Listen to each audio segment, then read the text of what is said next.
Om Namo Bhagavate Vasudevaya.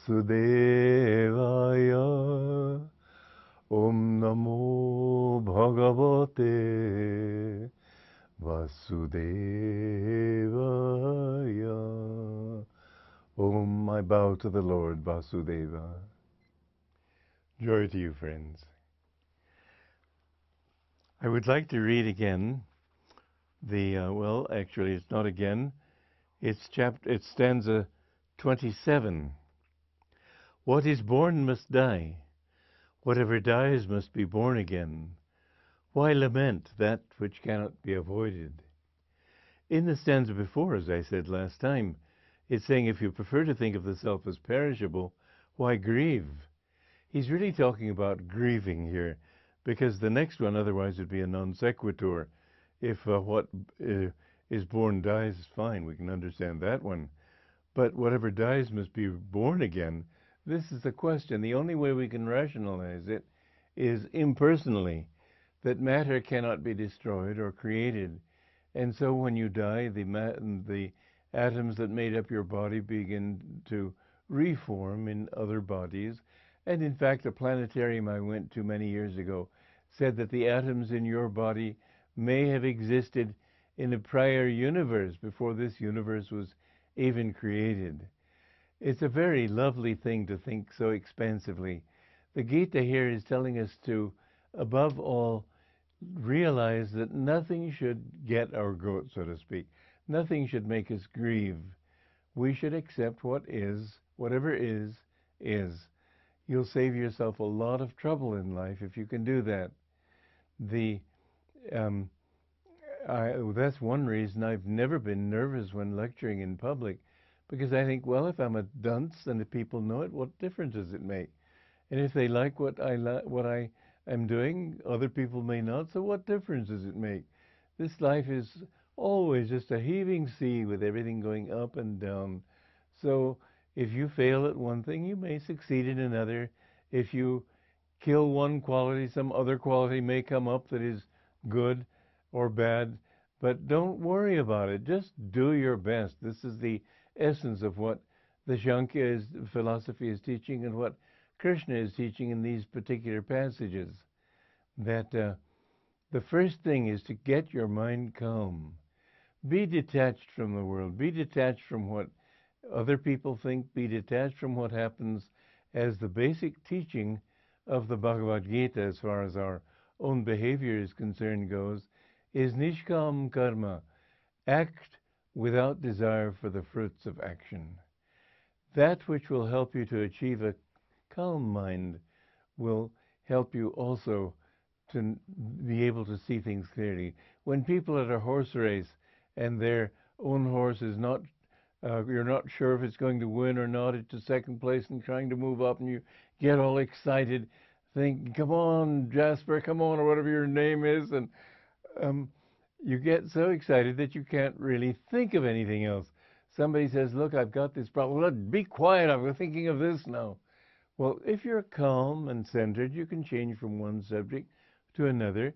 This is how I've been able to do a great many things in my life, although I must say, just lately, people have been piling too many things on me from too many directions.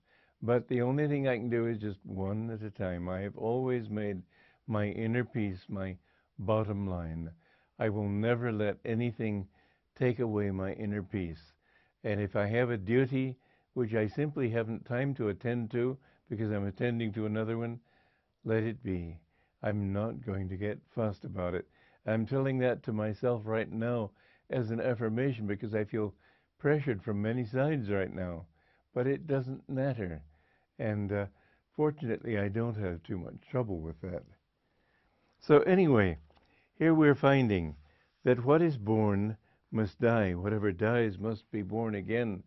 And in reality, this is also true, that rebirth is a part of the whole show in this world. Some people think that, well, life keeps coming. As Gandhi said, in the midst of death, life persists. But many people, especially in the West, doubt that it's the same life that persists. They think it's just the ocean throwing up new waves. Whereas the ancient teaching is that that same life which created and coalesced your qualities as a human being, not just your body, your tendencies, your likes and dislikes, your habits, your inclinations, all of these things are also, they are sort of a vortex that you've built around your ego. And until that vortex can be destroyed, can be dissipated, and all its energies go outward to merge into the wholeness of life, you will keep together. The body is not your final reality. You know, when they exploded the atom, they found that the power from an exploded atom is enormous, much greater than just a nitroglycerin bomb, let's say. The subtle is always rules over the gross, and the subtle parts of your nature are not the product of your physical being. You aren't. Some people worry and talk about the question of abortion, and they say, well, a child isn't created until it's born. Well, then why does it kick inside the mummy's stomach? Certainly it's alive in there. It's wishful thinking, and it's a part of the whole problem of people not being able to see clearly, because they allow their wishful thinking to say that I can kill this baby. They're killing it. They are killing it. Abortion is wrong. The only time it would be right is if it were to save the mother's life. I think in that case, what is already manifested is more important than that which has yet to be manifested. And if it's a case of rape. But otherwise, abortion is not right. It's a sin. There was one woman in India who had a couple of abortions, and she then had children later, and she told me she felt that this was her payment for those sins that she committed when she was younger, and that these two children, even though now she's just the grandmother, she's taking care of those children as if they were her own. She feels it's her duty. She feels it's those same souls born again come back to her family. Whether this is valid or not, I don't know, but the truth is that we hold together with our personality and our egos that which remains after this body dies.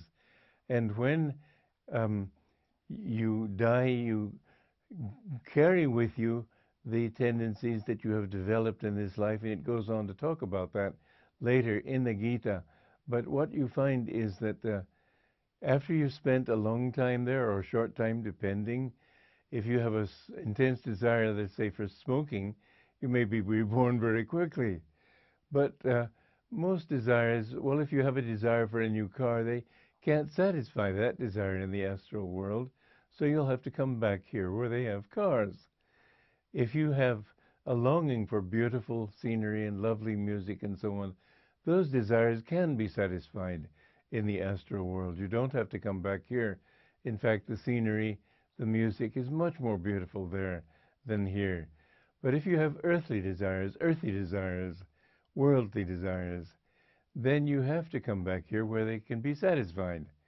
And once you have this desire to be reborn, then you wait for that opportunity to draw you into a womb to be reborn. That opportunity is provided when the sperm and ovum cells unite.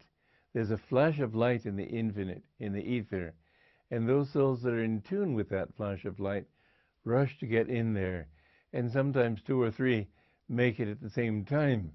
But this you're attracted to the quality of that light. That's why when you come together as man and woman in the sexual union, you should do it with a heightened consciousness and try to get that kind of soul to be reborn into your family that you want. Yogananda, well, I'll talk about that next time because time's getting short here, but it's a very interesting subject. So tune in, same station, same time, I guess. Bye-bye.